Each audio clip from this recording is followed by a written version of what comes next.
Hey, what's up, guys? This is your boy Travis back again here at Big Boy Toy Reviews. And today we are taking a look at quite the odd figure here. Now, according to the website, this is 1/120th scale. I don't know why they said it with the scale. But this is apparently the Genoid series Mobile Princess MoMo Orca Zero. So there is a little pamphlet that comes with this that kind of gives you some lore about this thing. So apparently in 2045 there were some aliens or something that came, alien monsters that came to Earth and started killing all the humans, and they were huge, and the humans couldn't fight back, and then all of a sudden some other beings from another planet came to Earth and brought these robots to fight the monsters, and then they left. And so now the humans have these robots to fight the monsters. It's not a very creative idea. Like, they don't tell you who these beings were that brought the robots or anything.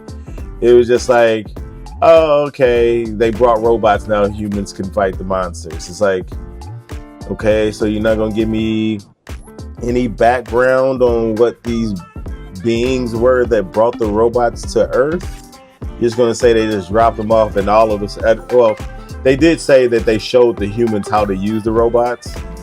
And then I guess humans used the technology to create several more of these robots.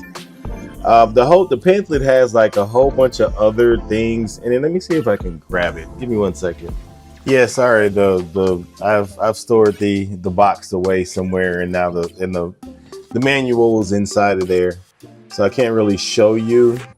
If I can find some pictures online, I might post some pictures of like some other units that they may be making. I'm not sure, because when I looked up the makers of this figure, they only had this figure created so far, so I don't know if they're making any more of them.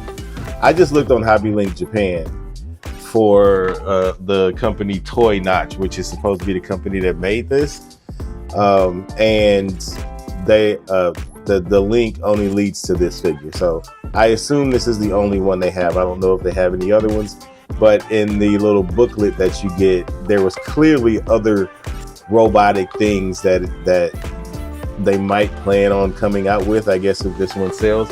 Now this is $150, so I don't know how well this is going to sell, because it's a very unique kind of thing. Now this very much reminds me of those little Android things that I review sometimes, the little cutie Android girls that I review sometimes, but like their mother. So it's like their mother or their big sister. So this thing is really awesome. So I have some of the accessories already attached, as you can see. Now these little pieces here are separate pieces, and you kind of plug that into the little holes. Now you can plug them into any of the holes that are on here. Very reminiscent of those Ninja Turtle mechs that have like holes everywhere to plug stuff in. You got to plug there if you want to put the two swords on the back. So I got one here, one there. And so she has the holes anywhere, so you can use those anywhere.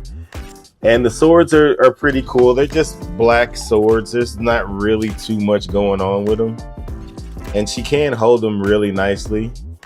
There is like a kind of like a gradient from this black to kind of a goldish bronze-ish color here, and so that's pretty cool.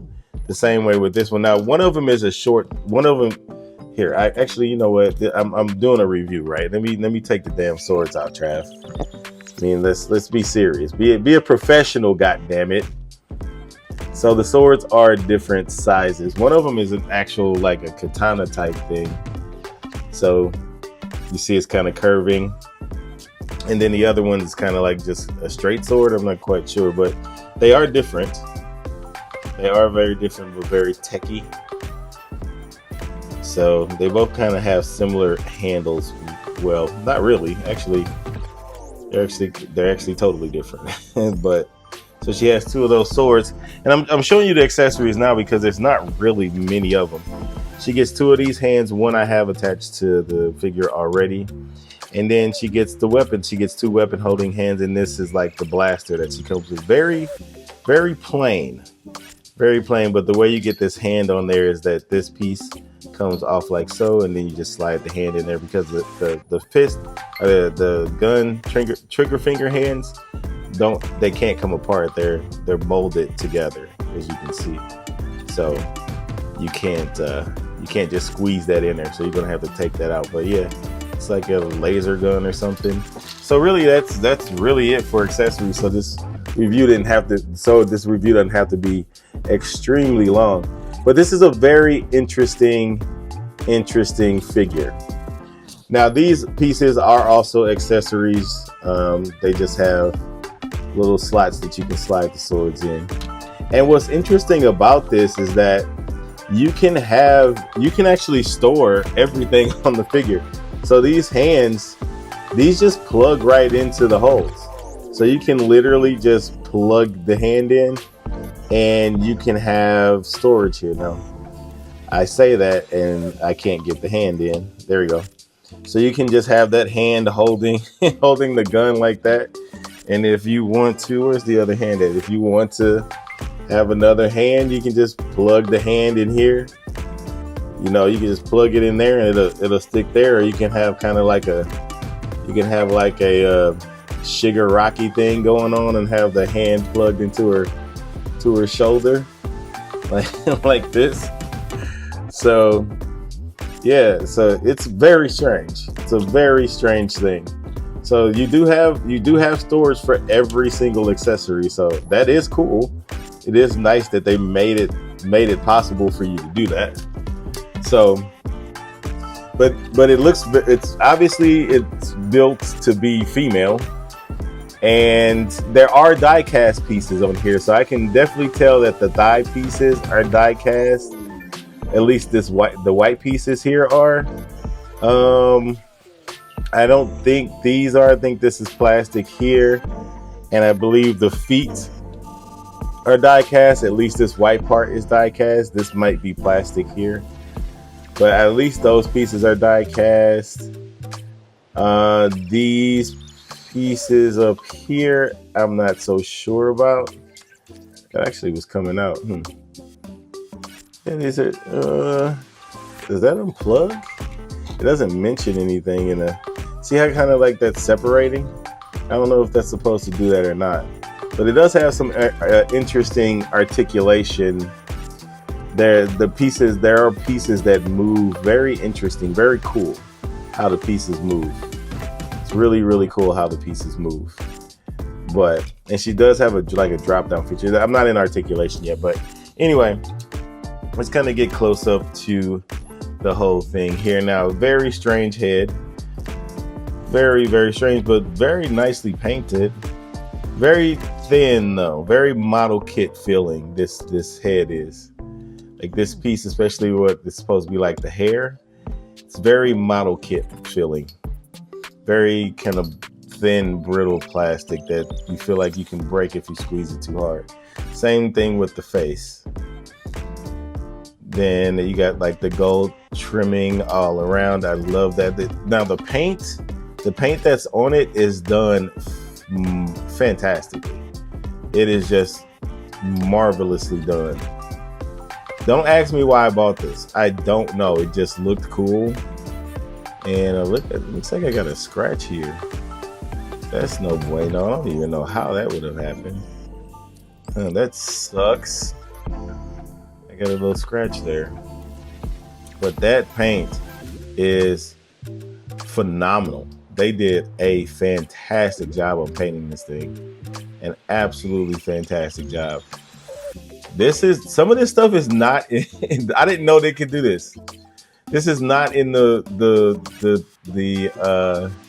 directions that it can do this. So I don't know if that's something it's supposed to be able to do. It seems like it is, but it did not mention it being able to do that in the directions. So that is something I just discovered. But yeah, all the paint on here is just so good. So freaking good. The lining. I could see this looking really good panel line. Like here and here and here and here in these places. Like I can see this being very nicely panel line, looking very good panel line, like kind of like a model kit.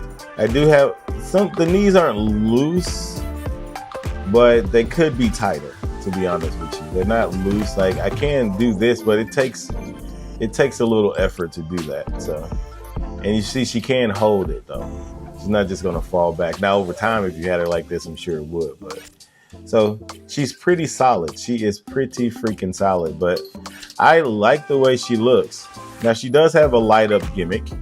And so if you press down on her head, you have to use CR 927 batteries that don't come with it.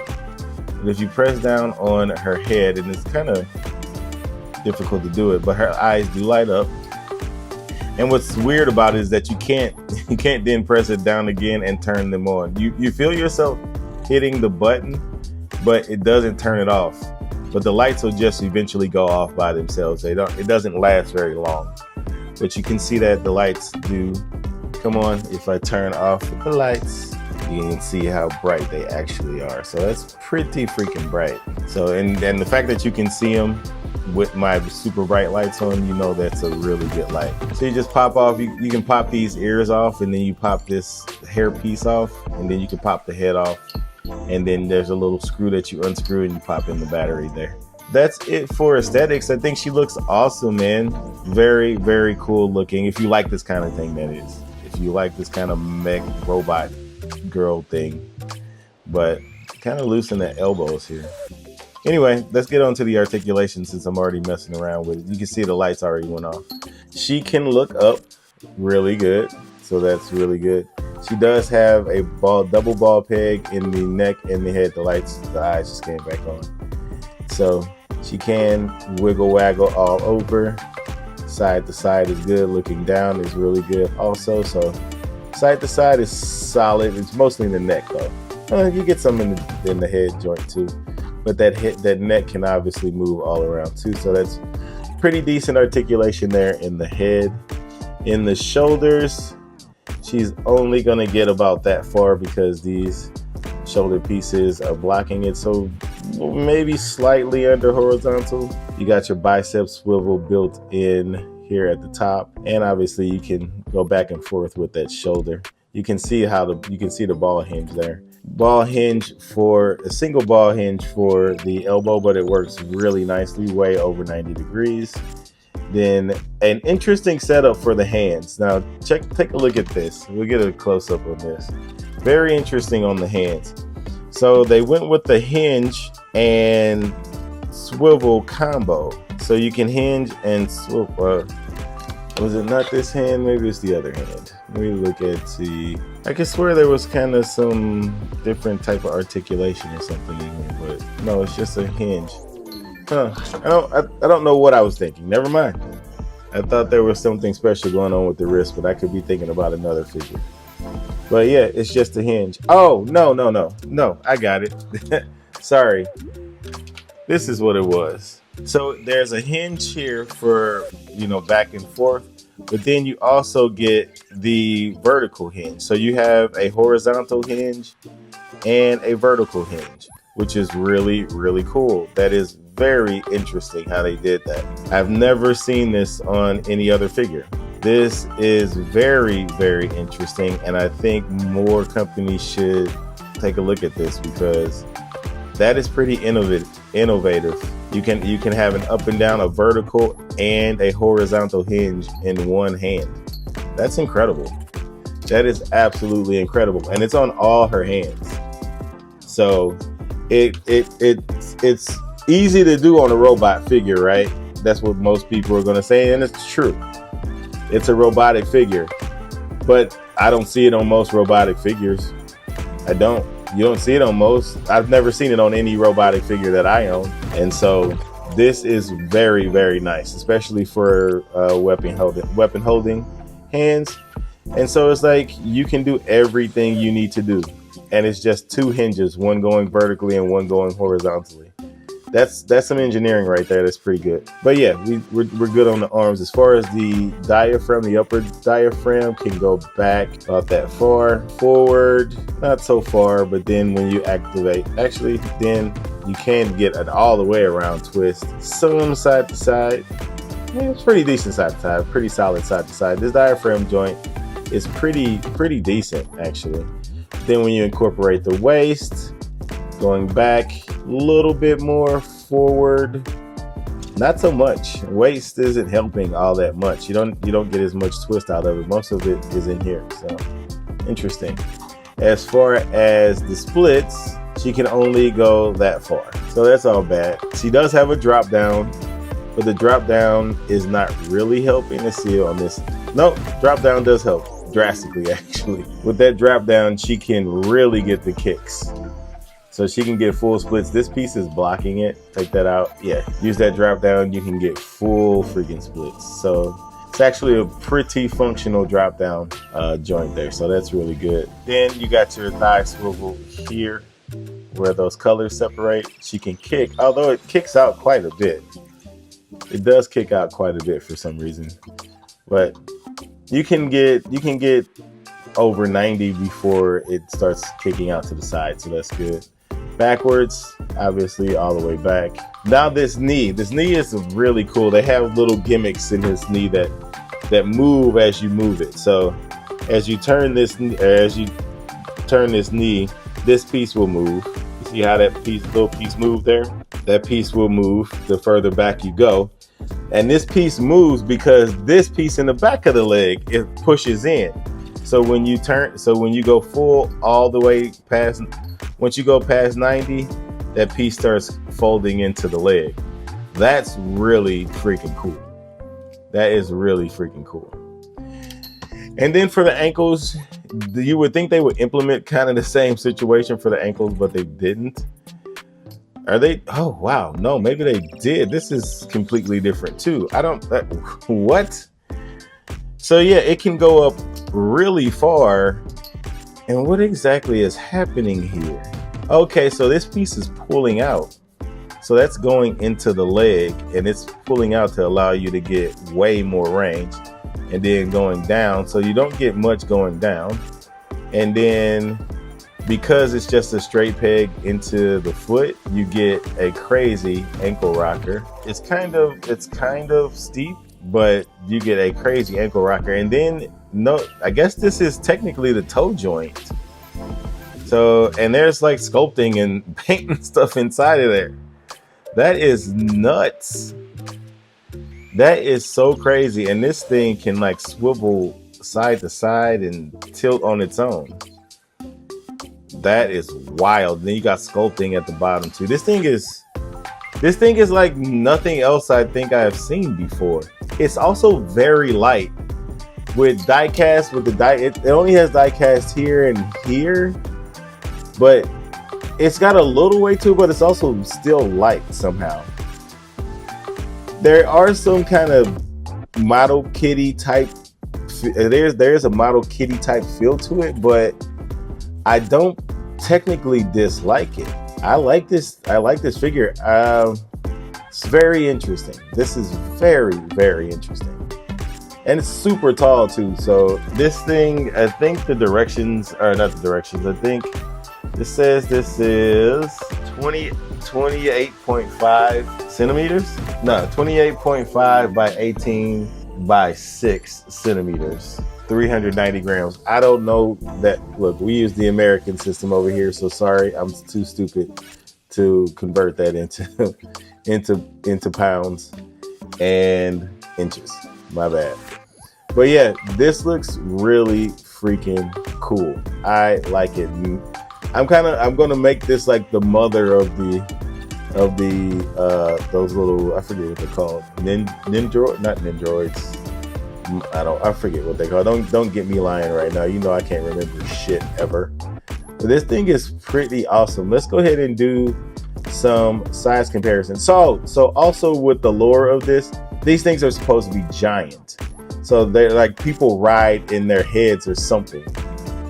So these things are supposed to be absolutely gigantic compared to humans. So when I do this, I say that so when I do this comparison, you know, then I'll be like, they don't look in scale. Well, it's not supposed to. So anyway, let's take a look at some comparisons. Alrighty, and here she is next to the Play Arts Kai Wonder Woman, and then we have the SH Figure Arts Romance Dawn Luffy. So she, I mean, if you wanted to this is probably where I'll display her with my really tall, like 1/6 scale figures. But yeah, she fits in really well with Play Arts Kai. Who'da know? Who'da know? That's what she looks like with them. And here she is next to my model kit of Big O. And then we have the Bandai now defunct series Goku, which everybody complained about. I still like this figure. None of mine broke. Mine didn't break, even though he can't do the splits. This is true. This is very true. He cannot do the splits. But yeah, she's still in scale with these. I mean, obviously other robots she should be, but yeah, I like this. And then finally, who I'm probably gonna have her pose with, maybe, are these. You know what? I should know what they are. Give me a second. Poly Neon. I think that's how that's pronounced. But these are the Poly Neon figures. So they're kind of Android robots, right? And so this is like Mama Poly Neon. And so this is maybe where I'll have her posed. I'll probably have her posed for a little while with the 1/6 stuff, and then maybe move her around. But yeah, anyway, that's it for comparisons. Let's get to my final thoughts. So in conclusion, I think this is an awesome figure. If you can get your hands on it, then I recommend. I mean, it's a weird thing to have. I'm not gonna lie. Like, it's very unique, and I can see if, you know, some people don't have room for something like this in their collection. I mean, it's weird. It does stand out, I will tell you this. But if you have like a collection of mechs or anything like that, I think this would fit in just fine. So that's what I would recommend that somebody do. Like, if you have that kind of setup in your crib at all, then throw this in with like the mechs and stuff. But other than that, that is it for the review. Please comment, like, and subscribe. And until next time, peace out.